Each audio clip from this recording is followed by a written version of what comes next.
Welcome to Bookish Asia with Plum Rain Press. I'm John Ross, and I'm speaking with Tim McGirk, the author of The Wondrous Elixir of the Two Chinese Lovers. Okay. Welcome, Tim. Hi, John. It's a pleasure being here talking with you about this book. That's quite a title. Yes, The Wondrous Elixir of the Two Chinese Lovers. Dozens of books have the word elixir in the title, and it's all very grand sounding, so I wanted to go for something a bit more whimsical, over the top. And, the wondrous elixir of the two Chinese lovers, that's something that a con artist or a snake oil salesman might try to sell you. And part of what happens in this story is that the two main characters have to cope with this deluge of publicity. Try to imagine it's like the mere possibility of finding something that might bring you youth or immortality makes everybody go crazy and want to cash in on it. So I'll start off with a very simple question. What's the book about? What's the plot? Well, it's really two books wrapped in one. The book opens with an archaeologist, Ned Sheehan, who's digging away in the jungles of southern Mexico near the Pacific Ocean. And he's drenched in sweat and he's miserable. He doesn't think this excavation will yield much of anything. But he gets all excited, as you would be, when he discovers two tombs. He thinks they must have belonged to Maya royalty and that they're over 2,000 years old. But once he gets down there, underground, everything is strange. The funerary objects, the way the bodies are laid out, and especially strange is a huge stack of clay tablets he finds, and they're covered with writing that he's never seen before. He's baffled. So what he does, John, is he takes a photograph of a few of the tablets, sends them back to his quite third-rate university in Arizona, and he asks if anyone in the faculty can help him identify the mysterious writing. And to his surprise, he hears back from a visiting scholar in the Asian Studies Department. Her name is Miss Lee, and she can identify it as the Great Seal script. This dates back to the first emperor of China, and she can read it. Not only that, the man who wrote it is a famous figure in Chinese legend. Okay, so that's either a very clever hoax or one of the most amazing discoveries in archaeological history. Well, some people think it's both. You have people who say that it's a complete hoax, and others who say that this changes everything. It shows that there was Chinese influence in Mexico long, long before anybody thought. And it's all to do with Shu Fu, a Taoist priest who was sent by the emperor on a sea voyage to find Peng Lai, the island of the immortals, so that he could bring back the elixir of immortality, and the emperor, Qin Shi Huang, can live forever. Yeah, the first emperor of China, quite a ruler. He unified China, and during his brief reign, it was just about 11 years, he did an enormous amount. He standardized the currency, measurements, did a lot of infrastructure, roads, canals. He is usually credited with building the Great Wall. The one we think of today is actually from the Ming Dynasty, but yes, he joined up some existing walls, quite a feat at that time. This is 2,200 years ago. And of course, He's remembered for his huge underground mausoleum, terracotta warriors. That's right. Mm-hmm. And I think that the terracotta warriors were in some way the emperor's plan B. Plan B, yes. Yeah, plan A being that that Shu Fu would get his hands on the elixir and that he would bring it back and the emperor would live forever. The emperor was obsessed with the idea of immortality, but plan That's B... right. So, yes, he was obsessed with the idea of living forever, and he sent people into the mountains to the west and out into the ocean to the east to find these fabled islands where supposedly there were some plants which could be made into an elixir. And he sent Shu Fu off on 2 expeditions. That's right. So in my novel, that's how Shu Fu ends up in what is today Mexico. He was searching for the elixir. And and what's more, in the novel, the body lying in the tomb next to him belonged to the emperor's widowed mother, Zhao Di. The emperor's mother, yes, listeners, you heard that right. Our magician monk, our sorcerer, our Taoist priest, alchemist. He's a man of many names. He's shacked up with the emperor's mother. That's quite a That's quite a turn of events, and Yes. to say the least. And this all comes out in the scholar's translation of the clay tablets. And what he can gather is that naturally the monk and the Empress Dowager don't want the emperor to find out about their shenanigans, because he wouldn't be too thrilled about it back home. Right. Yes. It's great fun, Tim. I hope the listeners can realize that although the book does draw on real history, there's a fair amount of speculation and fun had with it. That's right. That's what I intended to do, John. And there's more than fun, though, that hopefully there's a bit of suspense in it, too, because Ned and his colleague, Miss Lee, have to fend off grave robbers and Mexican cartels and all sorts of unscrupulous characters, all of whom are after the secret formula of the elixir. So while the inner story is the monk's kind of words, his memoir about how he was sent on this quest to find the elixir, it's a quest he never really believed in, by the way. Xu Fu used this opportunity to go searching for the elixir as a way to get away from the despotic first emperor. Xu Fu was from Shandong province, which had recently been incorporated into this unified China. And yeah, he seems to have either tricked the emperor into funding a large expedition full of the tools needed to set up a colony somewhere. Lots of young people and seeds and tools. That's right. And I think that he pretty much had to be dragged onto the raft, because back in those days it would have been a very simple craft. And he was dragged onto it, at least in my telling of it, because he's a Taoist priest who takes a more philosophical, a more Taoist approach to the idea of eternal life. And he doesn't believe that eternal life or the elixir promises the immortality of flesh and blood, the way that the emperor sees it. The emperor wants himself to be intact and to rule for 10,000 years in splendid glory. But Xu Fu doesn't really, he sets off on this. He's ill-acquainted with the ways of the ocean. And he doesn't really believe that anything positive is going to come out of this, that he just thinks he's going to sail off the edge of the world. And most of the crew tend to want to mutiny, because they don't want to go on this crazy expedition, because they do think that they will just vanish into the abyss. Yeah, so that's about a third of the story, would you say? And 2/3 is set in modern-day Mexico, with our archaeologist and his assistant trying to uncover various mysteries and also escaping danger. That's right. And they're finding that the clues as to whether or not there really is a formula, this potion of immortality, they're looking for the text as they translate it. They're looking for clues as to whether or not Xu Fu did find it, and if he did find it, what happened. The truth of the matter is that Ned Sheehan, the archaeologist, and his colleague are staring at the two dead bodies that are inside the tomb. So naturally, they're very skeptical about this potion to begin with, because they think, well, if these two lovers took them, they'd still be alive. But clearly there are people surrounding them who get wind that this monk was on the hunt for the magic potion, and they believe that he might have had the formula or hidden it someplace. And that's why he causes so much trouble to the archaeologist and his colleague. Excellent. Regardless of the elixir, he's lived on in your novel, a kind of immortality for him. Well, Yes. I think he probably lived on in other ways too, because in Japan, and I'm sure you know the story better than I do, he's worshipped as Jofuku, and he's kind of the god who brought agriculture to Japan. And about this time, there was this incredible kind of blossoming of technologies that sort of revolutionized the life of ancient Japan at the time. And a lot of people seem to think that when Xu Fu was too afraid to go back empty-handed to the emperor, that he hoodwinked the emperor, as you were saying, and said, well, I did see the immortals. I went up to their crystal palace, and unfortunately they weren't happy with your gifts, your majesty. And the emperor says, well, what do they want? And Xu Fu turns around and says, well, I've got a shopping list of what they want.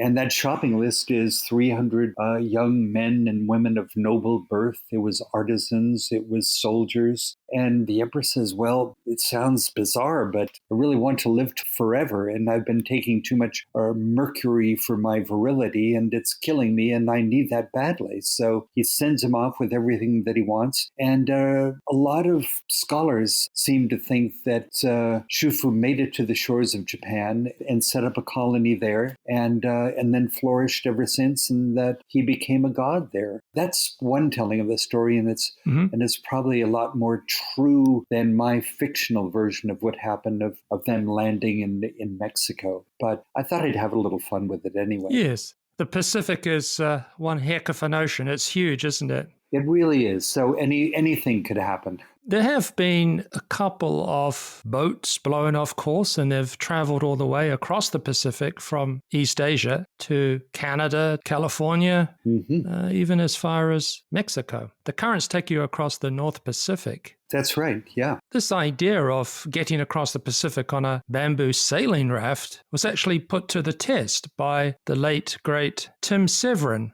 He was a writer who recreated some historical journeys, and one of these was having a bamboo sailing raft built. He almost got all the way to California. He almost got all the way, yeah. And I think he went far enough to prove that it's not entirely implausible that the Pacific Ocean currents could actually have swept Shufu in that direction. And, well, I mean, let me rephrase that. Plausible enough to embroider a picture account of the good monk's voyages. So, Tim, how did you come up with the idea for this very unique novel? Well, at the time, and this was kind of back in 2001, I was working for Time magazine in Hong Kong. I couldn't stand the idea of living in a huge high-rise there, so I went and rented a junk in Aberdeen Harbor. So maybe the idea came to me while I was being rocked by the tides on my boat, and maybe that had something to do with it. But it was kind of more concrete than that. I actually owe it to my editors at Time magazine, because in those days they did a special Asian journey issue. And that year, the editors selected the sea explorations of the famous eunuch admiral. The famous Admiral Zhang He from the Ming dynasty. He made some incredible voyages in these huge ships. This is in the early 1400s. Yeah, that's absolutely right. He set forth with a massive treasure fleet, as they called it, and sailed across the South China Sea, up into the Indian Ocean, into the Arabian Sea, and back down the eastern coast of Africa because he went home. So I know that was centuries and centuries later than Shufu's voyages, but while I was researching this, I came upon the works of Joseph Needham, the British scientist and historian, and who writes about incredible detail about the science and technology in ancient China. And so that's when I first read about the voyages of Shufu, and for some reason, it floored me. It just stopped me in my tracks, and I knew that I had to write about it. Yeah, so Joseph Needham, one of the great sinologists of the century, he was a proponent of trans-Pacific contact. He thought that the ancient Mesoamerican civilizations of the Maya and a lesser-known people a little bit before them, the Olmec, that they had some similarities with Chinese culture, more than just mere chance would allow. And when I was kind of searching around, when I had this crazy idea that I wanted to write about the voyages of this monk looking for the island of the immortals, I just happened to be, and this is earlier in 1996, I happened to be reading about in Washington, D.C., there was an exhibit of kind of fine Olmec figurines of jade. And this, the Olmecs, as you were saying, there were some very mysterious civilization that arose in central and southern Mexico. And they were fantastic sculptures. And one of the things that they had sculptured that was in this exhibit was a jade figure. And on that jade figure, there was writing that no one had really been able to decipher. Then what happened is there happened to be one of the visitors to this exhibit was a Chinese scholar back in Beijing who said, this is child's play. This is clearly written in the early script of China. And it talks about noble men and women setting the foundations of a kingdom. And that also stopped me in my tracks and made me think, well, maybe it's not so implausible. How is it that that this Chinese writing appears on a stone belonging to an entirely different culture, and it's thousands of miles away from China? Wow, fascinating. Well, thought so, and then I think then I began to sort of dig around a bit more, and what I could find was that there are a lot of similarities in the culture. There are things like with funereal rituals that both the Maya and the Chinese from about that period adopted the same custom of, with the dead, carving little pieces of jade into the shape of scarabs, coating them in red cinnabar and putting them in the eyes of the dead to see them on their journey to the afterlife. There are similarities in the Chinese and the Maya calendar. They have some of the same astrological symbols. The rabbit, for example, appears in both. There's a system of ancient Maya medicine that in some ways relies on pressure points that aren't very different at all from the acupuncture that was used and is still used in China today and in many other places. It's kind of cherry picking a few details here and there. And there was also, I forgot to mention, there was also some Chinese silver buttons that were found in a grave in Guatemala from around that period. So how do buttons off some gentleman's coat end up in a grave in Guatemala? It's one of those strange histories, and I think we're all basically nomadic people and have always been. And I think we've talked a lot about people crossing the land bridge from Asia to Alaska, but I think there are plenty of intrepid navigators who were either driven off course by storms and found themselves, way, way across the ocean, or people actually set out to look for something. But the trouble is that the Mexican authorities, and I try to bring this out of my book, are very, very wary because there are so many crackpots who've just been entranced by the Maya pyramids. And there was people who claimed they could only have been built by aliens or that they were built by the survivors of Atlantis. And, compared to those crazy theories, the theory of Chinese contact, I think, holds together much more credibly than those. Yes. The novel is a great read. Reminds me of my early fascination with archaeology. When I was about 11, I became fascinated by an English explorer called Percy Fawcett. Now, he would go missing in 1925 in Brazil, disappeared. He was looking for the lost city of Zed. Sadly, he had his son along on that trip, but a remaining son wrote a book called Exploration Fawcett, put out in the 1950s. And that had me entranced for quite a few years. And I was planning to go looking for it myself. But were you saving money in your piggy bank for a trip to the Amazon? How far did you take this, John? Well, I was learning Spanish when I was 13. Wow. Impressive. You were serious. Yes. But, as one gets older, one realizes that some of our heroes are idiots. Well, Fawcett's a mixed bag, but some of his stories are a little bit unreliable, shall we say. He's always encountering oversized animals that other people, more sober minds, don't meet. Yeah, just some of his speculation on the history. It made good copy, and he was playing to the public to a certain extent. But I guess for expeditions, you need to generate interest. You need to finance them, don't you? Sure. And you no need to look any further when you look at sort of idiot ideas of Christopher Columbus, thinking and persuading his donors, the Catholic kings of Spain, to bankroll a trip to discover a new passage to the Indies by sailing west. And then, and by accidentally stumbling upon a giant continent. I think that a lot of the temptation is, if even reading Marco Polo and the first accounts of people who penetrate to where no other man has dared to set foot, and part of the back of their minds must be thinking, nobody is going to know if I exaggerate this or not. I've got to turn it into good copy. I have to have a good story to sell when I get back home. And that was sort of the position that Xu Fu was in when he did sail back empty-handed to the emperor, at least in my story, and had to kind of regale him with the absolute lie that he did find the palace of the immortals, and the Empress Dowager was so entranced with the immortals that they asked her to stay on. And so I think every good explorer has to be a good storyteller, and good storytellers do tend to kind of embroider and fabricate a bit. Tim, I want to go back to your time in Asia. You worked for Time magazine. That's right, yeah. For about 16 years in Asia, mainly in South Asia. And it was, I think, one reason why I sort of delayed following up on sort of my epiphany about having to write about Shufu was that was 2001, and 9/11 happened, and I got a bit sidetracked covering the wars in Afghanistan and in Iraq to even think about anything remotely connected to sea and wind and ocean currents and adventure. So, Tim, before recording, we were chatting a little bit about this and that, and I mentioned that I'm out in Asia in part because I was on the trail of the Mongolian Yeti.